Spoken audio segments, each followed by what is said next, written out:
Hallo, ich bin Annalena und ich freue mich, dass ihr in mein Video reinschaut und ich hoffe auch bis zum Ende mitmacht. Heute gibt es eine kleine Explosionsbox als Adventskranz to go. Wenn ich mich verhaspel, dann ist das jetzt so. Das ist jetzt, glaube ich, mein 10. Ansatz, dieses Video anzufangen und ich habe jetzt echt keine Lust mehr nochmal. Deshalb müsst ihr da jetzt heute einfach durch. Advent ist meine Lieblingsjahreszeit, deshalb werde ich tatsächlich mal versuchen, alle 1 bis 2 Wochen bis Weihnachten 'n Video zu drehen. Es ist nach wie vor nicht meine Lieblingssache, aber es macht mir einfach Spaß, Weihnachtssachen zu basteln und das ist auch was, was ich unheimlich gerne weitergebe. Und ich hoffe, ihr schaut rein und ich sage mal so, Kommentare und Daumen hoch, das motiviert schon. Aber fangen wir lieber an. Ja, das ist eine Explosionsbox als Adventskranz to go. Tada! Die Zahlen 1 bis 4, 4 Teelichte und da kann man jeden Advent ein Teelicht abbrennen. Ich würde es allerdings noch in so ein kleines Glas stellen, habe ich jetzt gerade nicht hier, aber ist bei Papier einfach besser, das wisst ihr ja selbst. Und ihr seht, das hier ist etwas älteres Papier, damit arbeiten wir heute nicht, aber meine Prototypen mache ich immer aus Altbeständen, um erstmal zu testen, ob es gut funktioniert. Genau. Ich habe mich für heute für das Papier Malerische Weihnacht aus dem aktuellen Mini-Katalog von Stampin' Up! Entschieden. Ihr wisst, ich bin Stampin' Up! Demo. Ihr könnt die Sachen auch alle bei mir bestellen. Aber das Wichtigste ist natürlich, ihr bastelt. Dann wollen wir doch mal damit anfangen. Ihr braucht dafür einmal Designerpapier und einen Bogen Farbkarton und so ein paar kleine Reste Farbkarton. Wir fangen mit dem Deckel an. Der Deckel ist 21,3 mal 21,3 cm groß. Deshalb eine krumme Summe, weil er hinterher über die Exklusionsbox passen muss. Und deshalb muss er ein bisschen größer sein. Also 21 mal, was sage ich, 21,3 mal 21,3 natürlich. So. Gefalzt wird das Ganze rundum bei 7 cm jeweils. Falzen, nicht schneiden. Mache ich sehr gerne. Genau, also alle 4 Seiten falzen. Und dann einschneiden. Ich mache das tatsächlich gleich hiermit. Ich sehe, ja, hier auf diesem Papier sieht man es nicht so gut. Zu der Falzlinie hier. Einmal runtergezogen. Dann drehe ich das Papier und mache das an allen 4 Seiten so. Dass quasi so eine Art Windrad entsteht, so ein bisschen wie vom Schnittmuster her. Dadurch kann man die Seiten, na, wo ist meine Linie?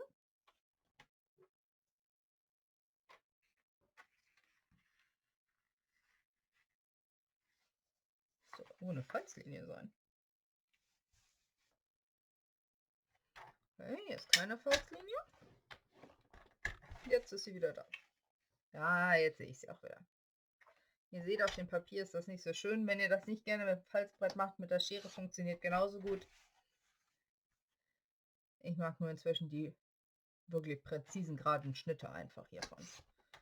So. Weil wir gerade dabei sind, schneiden wir auch schon mal den Rest. Farbkarton in 21 x 21. Das ist der Boden, der ist halt ein bisschen kleiner. Und das andere hinterher drüber passt. Eine Seite ist ja schon 21. Das legen wir beiseite. Das wird auch rundum bei 7 cm gefalzt.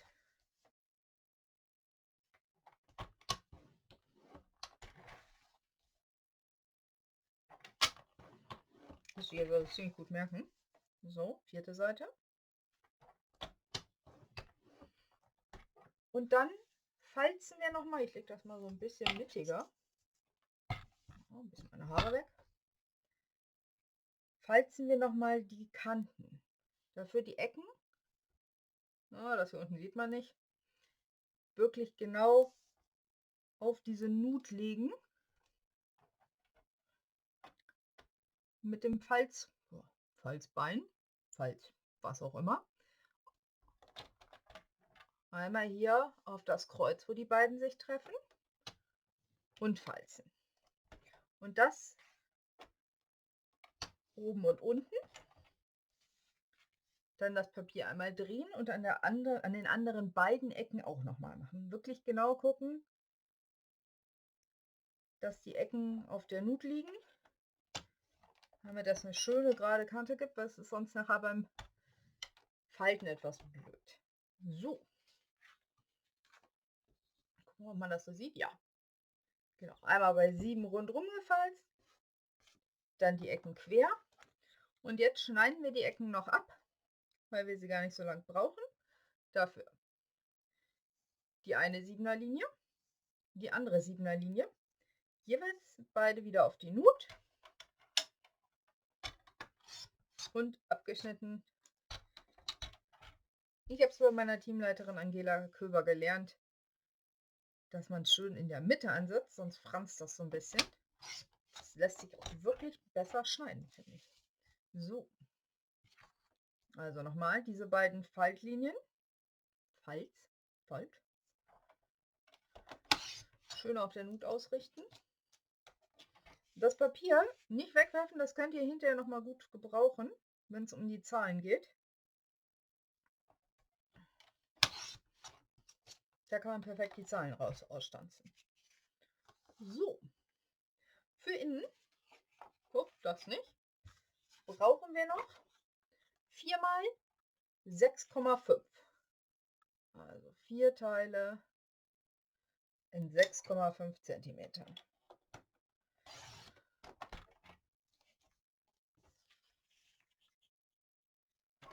Das für die Innenverkleidung sozusagen. 6,5, 2,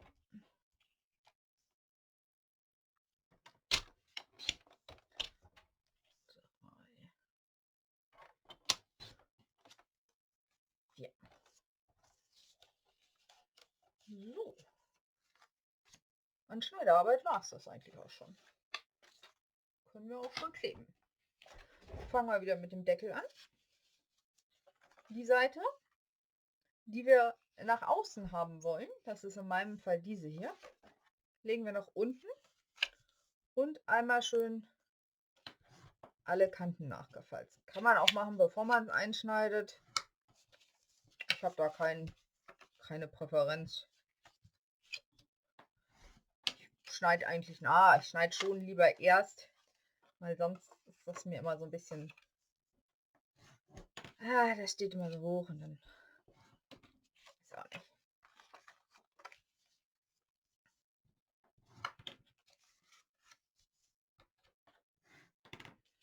So, was ihr jetzt seht, ist ein bisschen kürzer hier. Das sind die 3 mm. Das liegt daran, damit das hier ein bisschen größer ist und drüber passen kann. Was ich jetzt noch mache, meine große Schere nehmen. Jetzt wird es nämlich zusammengeklebt. So und so.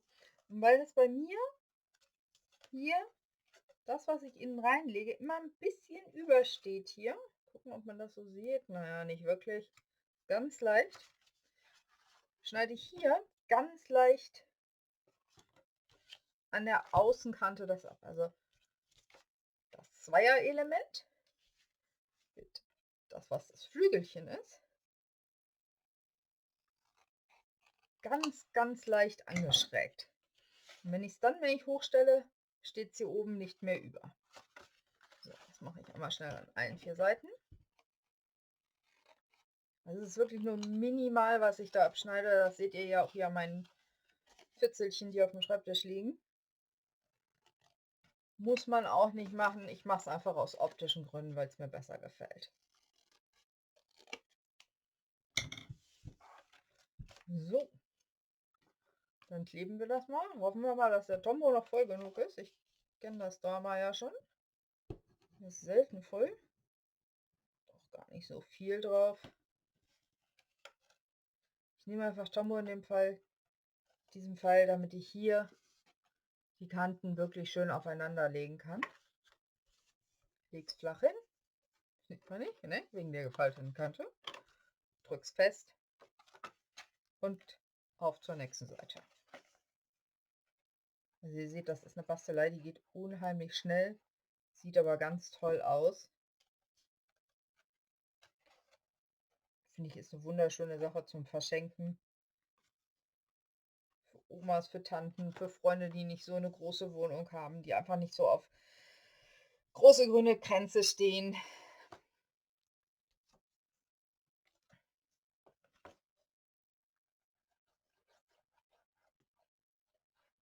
Ne? Kleber, willst du nicht mehr so? Hier bei der letzten nehme ich das schon mit rein. Das wird mir sonst noch ein bisschen schwierig, das gleich reinzulegen, wenn ich das hier so vorbei kniffeln müsste. So.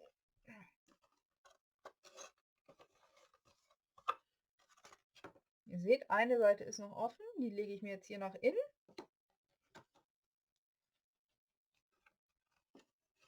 Mache damit mehr oder weniger Geschick den Kleber drauf. Der jetzt natürlich, jetzt ist die Flasche natürlich leer. Ja, so ein bisschen kommt noch. Und achte auch hier wieder drauf, dass die Kanten schön aufeinander sitzen. Nix hin. Schön festdrücken. So, damit ist der Deckel schon mal fertig.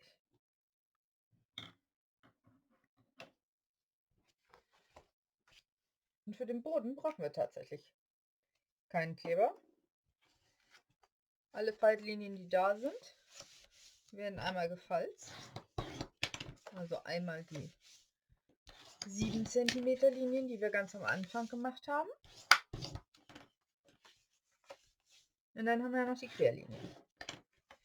Ich mache das so. Hier ist meine Linie. Ziehe das hier so nach innen.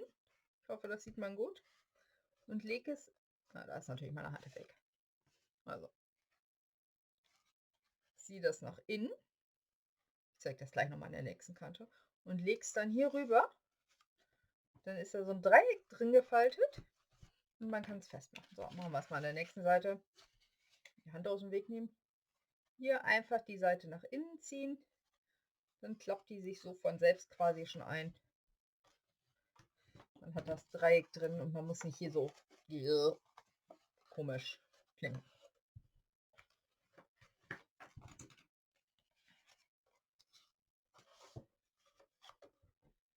So. Das ist schon das Innenelement.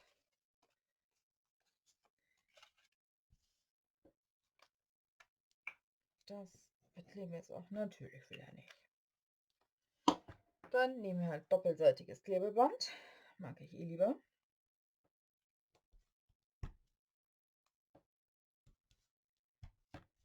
Einmal auf alle 4 drauf. Ich muss ja sagen, ich bin niemand, der so einen traditionellen Adventskranz stehen hat. Ich weiß nicht, einen grünen Kranz kann ich mich gar nicht erinnern, wann wir den letzten hatten. Wir haben immer meistens ein längliches Tablett mit verschiedenen Kerzen, Walnüssen, Tannenzapfen drin. Das ist ja so, wie ihr das mag. Ich finde die großen grünen auch schön. Aber wenn wir vorm Kamin sitzen, sehen wir den nicht, wenn er auf dem Esstisch steht. Das ist irgendwie verschwendet. Dann habe ich lieber was auf dem Kamin, was längliches stehen, was ich sehen kann. So, genug geredet und Zeit überbrückt. Die werden dann hier reingeklebt.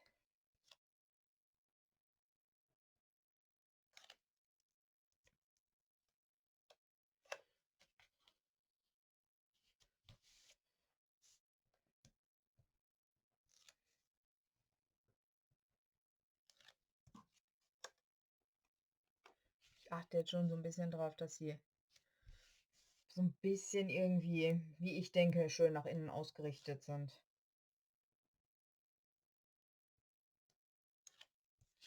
So.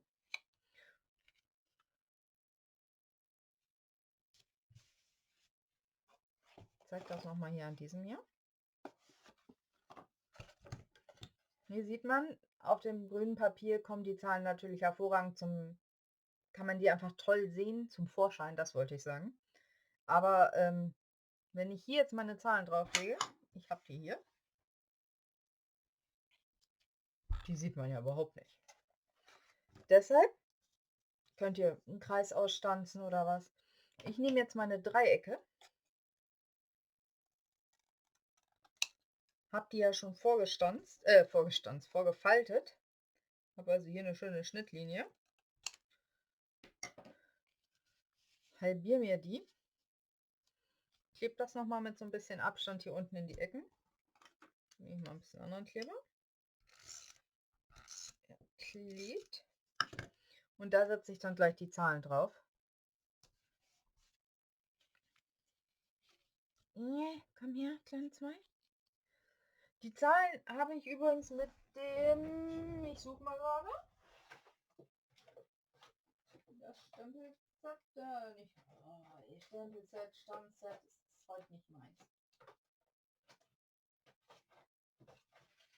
Was sich natürlich versteckt gerade. Ach, hier. Mit diesem hier, wo die Buchstaben und Zahlen drin sind. Das hat auch mit Sicherheit einen Namen. Ja, Stanzform Buchstabenmix. Das ist wirklich hilfreich. Also auch wenn man irgendwie mal einen Namen stanzen will oder sowas zur Taufe oder so, hervorragend dafür. Kurbelt ein bisschen, aber ihr seht die Größe, das ist wirklich schon gut. So, wir machen einmal schnell weiter hier.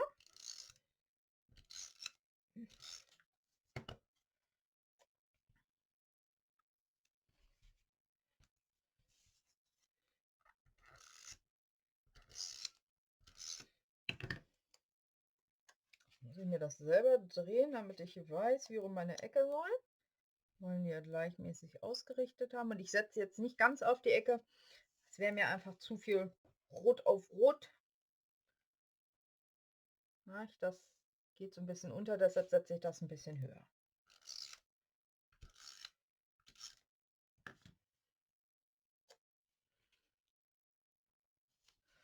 So.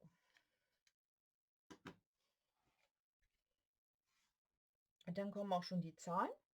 Ich nehme dafür den Präzisionskleber. Der ist nicht im Katalog drin, aber er ist bestellbar. Ich weiß nicht, den haben sie irgendwie vergessen. Aber der ist für solche kleinen Fisselarbeiten also wirklich sehr, sehr gut. Achtung, es kommt trotzdem eine Menge raus. Sehr vorsichtig mit umgehen. Oh, ihr seht, ich bin hier nicht so der filigrane Typ.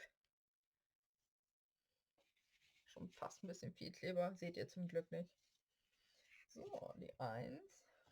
Und ich muss zu meiner Stande gestehen, ihr seht, die 1, die 2, die 3. Ich weiß, ich habe hier irgendwo eine 4. Ich weiß es. Ich habe sie ausgestanzt. Wenn ich jetzt eine neue ausgestanzt hätte, kurz vorm Video drehen, weiß ich, dass ich sie direkt danach wiedergefunden hätte. Deshalb habe ich es heute sein gelassen. Ihr könnt es euch aber vorstellen. Deshalb bis 4 zählen, das klappt bei allen, davon bin ich sicher. Da bin ich sicher. Bei mir nicht. Seht ihr ja. Genau, also hier mit dem Präzisionskleber kann man wirklich ganz, ganz fein, man muss am Anfang nur aufpassen, dass nicht zu viel rauskommt, wie bei der 1. Hat halt hier so eine winzig kleine Spitze. So.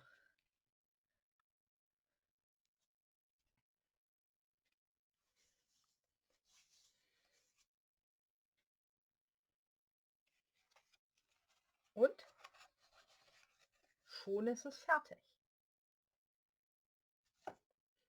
Normalerweise würde ich jetzt hier noch was reinstempeln, finde ich aber bei dem Rot muss nicht sein, weil es von den Farben her nicht so durchkommt. Ich zeige es euch aber mal hier, was ich gemacht habe.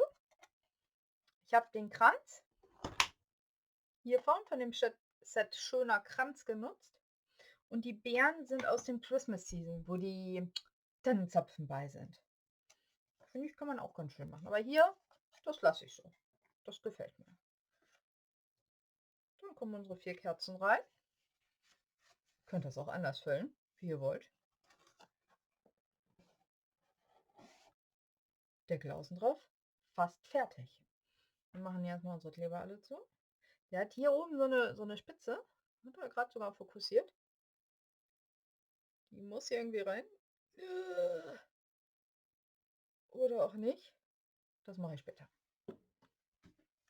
So, wir wollen das ja oben noch verziert haben. Und was ich hier habe, sind Löcher. Das ist jetzt ein bisschen fieslich von mir, weil dafür habe ich eine alte Handstanze genommen. Aber da könnt ihr auch von anderen, also ich habe jetzt die ganz alte halber Zoll genommen, damit man so kleine Griffmulden hat. Bin mal sicher, man hat irgendwas an kleinen Stanzen, wo man einfach so ein kleines Loch seitlich mit stanzen kann. Oder man macht es, wie Angela immer so gerne sagt, früher haben wir mit einer Schere gearbeitet. Ich weiß, das ist verrückt. Kann ich mich zum Glück nicht dran erinnern an die Zeiten. Na, kann ich schon, aber nützlich auch. Aber mit den Griffmulden, das geht natürlich nicht zu.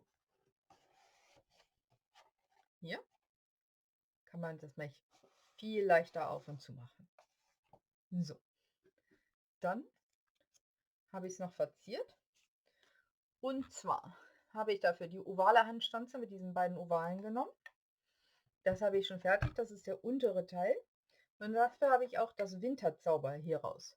Das ist ein ganz, ganz tolles Set. Ich finde das wirklich schön. Happy Halloween ist nicht meins, aber der Kranz und die kleinen Blätter und die Sterne, wenn man mal so einen Hintergrund einfach noch einen Akzent stempeln will, super. Muss ich wirklich sagen. So, und damit das jetzt nicht so platter drauf liegt, hier noch so ein paar Reststücke in das Lodengrün. Machen wir das größere einmal mit.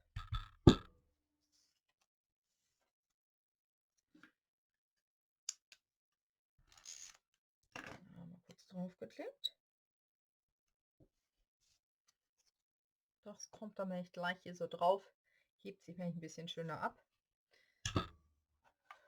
Und eine der anderen meiner wirklichen Lieblingsstanzen, neben der Briefmarkenstanze, ihr wisst das, ich liebe die Briefmarkenstanze, ist der Zierzweig. Nichts Besseres, um eine Verzierung zu machen. Oder Zierde. Und ein paar Restblätter. Mal schnell was gestanzt. Geht super. So. Und damit das Ganze auch sich ein bisschen abhebt, setzen wir hier 2 Dimensionals drunter. Ha, Blödsinn, jetzt weiß ich es wieder. Ich nehme alles zurück und behaupte das Gegenteil. In dem Fall nehme ich tatsächlich hier wieder doppelseitiges Klebeband. Entschuldigung, weil man es nicht gesehen hat. So gewöhnt, direkt vor mir zu arbeiten. Klebt die hier oben auf die Ecke. Hoffen wir mal, dass ich es jetzt auf die richtige Ecke geklebt habe. Wir gucken lieber nochmal. Jo. Ja, komm schon. Und da klebe ich die beiden Äste mal nicht drauf. Ein bisschen versetzt.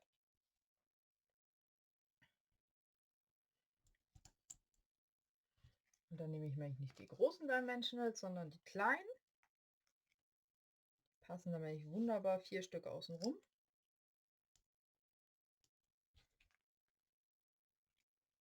Hier auf die Ecke passt auch noch einer.